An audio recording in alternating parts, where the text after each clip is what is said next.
Hi there, my name is Robert Grant. I'm a captain with the Clark County Fire Department at Las Vegas, Nevada. I've been on the department for 14 years. I've held the ranks of firefighter, engineer, and now currently a captain. I've been a captain for 4 years. I've been fortunate enough to be housed at stations that were on the Las Vegas Strip, also stations that were just outside the Las Vegas Strip, and I'm currently housed out of Fire Station 27, which is on the east side of Las Vegas Valley. I've been fortunate enough to work in areas that were high income, low income, residential, commercial, and high rise. Currently, Fire Station 27 is definitely more of a low income type of an area. But I purposely bid that area because I truly want to feel like I can make a difference. In those low income areas, we can absolutely make a difference. There's a high call volume, we get lots of fires, and when we identify that there's a huge problem going on that side, we definitely need to figure out what's going on. And that's why in this video presentation, we're going to be talking about community risk reduction. One of the biggest things that I found is getting out into the public, educating the public, whether it's going to schools or whether it's just on calls in general, talking to those individuals, whether it's adults or even kids, and educating them on what we've identified as fire risk or any other type of risks that we've identified, and teaching them the proper way to be. One of the main programs that I like to utilize, especially when I go to schools, is the Fire Prevention Week. What's nice about this program is it was developed in 1922. It's proven, tested, and it's found to be very effective in reducing these risks, reducing fires, reducing fatalities, and even injuries due to fires and different incidents. What's nice about this is that they do research and figure out exactly statistically what a problem that they're finding around the country and utilizing that as a yearly topic and something that is kind of their go-to for that year. And then we can use that as well. But what's nice is that on their website, everything on their website is made and designed for you to tap into and utilize that resource.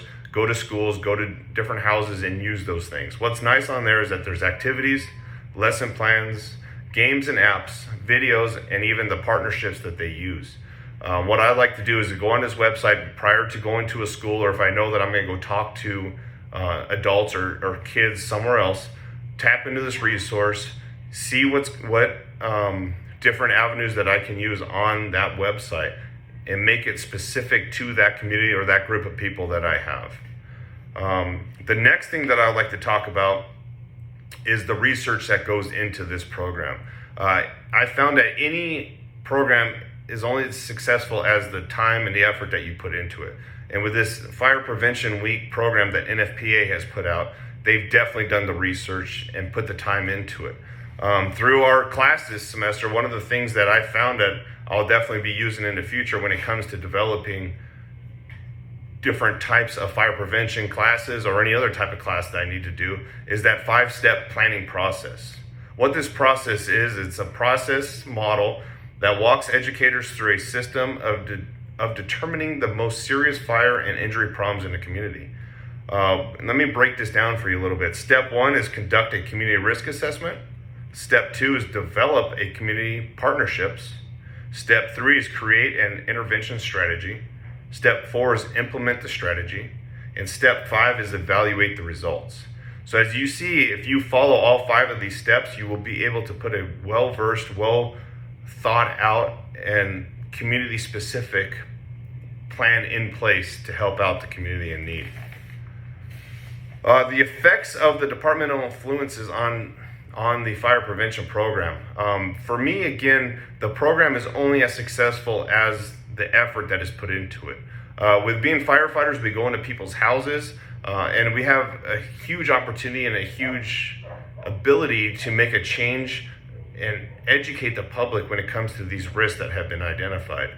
So for me, getting the buy-in of every member of the fire department is huge when it comes to this program. Not only for going into schools or not only for talking to somebody in a grocery store, but as soon as that medical call gets done, if we identify something, see something, we stop, we take that extra 5 minutes and talk to those people, educate those people what's going on. What that's going to do is not only educate those people right then and there at their house or educate the kids at the school, but it's also they're going to take it and they're going to tell their friends, they're going to tell their family members, and then that word of mouth starts to spread, and that's what we're looking for. And then I also feel as though the community is going to trust firefighters a lot more than just some random person that's trying to educate them. So if we can get our firefighters to understand what this program is all about, why we're doing it, and be educated in what the topics are, these community members are going to trust exactly what we're telling them and why we're telling them what's going on. And also what's good about is getting membership involvement with this, because I can't run every single call in the Valley. I don't know every single risk that's going on in the Las Vegas Valley. So if I can get input from the different members of the department, I'll be able to put together a much more roundabout, much more community specific program for that specific area that's in need.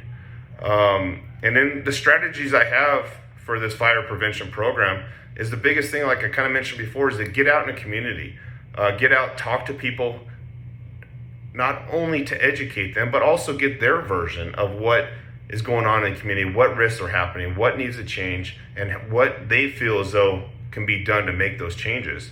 Again, a lot of people have the impression that it's just talking to kids. I don't feel as though it's just talking to kids. There's a lot of adults, especially in the area that I work, that have no idea about fire safety and have no idea that certain things that they do are unsafe.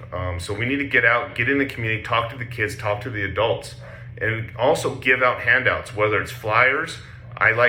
We have fire helmets, we have fire stickers, sometimes we get these little spongy footballs that have different topics on it, that have like a little motto on the side of it. And what this does is not only for them to hear what we're talking about, but they can take these items home.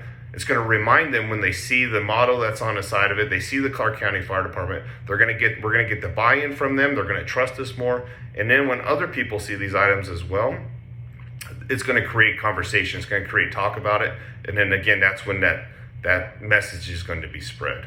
And the last thing to do in the community is make sure you're available to answer any questions. Not just educate them, but ask them to ask questions, and you sit there and answer their questions for them. But that's the main reason I feel like it's very good to develop a community risk program and not just a generic one off NFPA's website. I feel like you need to take that program and make it community specific for the community that you're covering and the community that you protect. Thank you very much.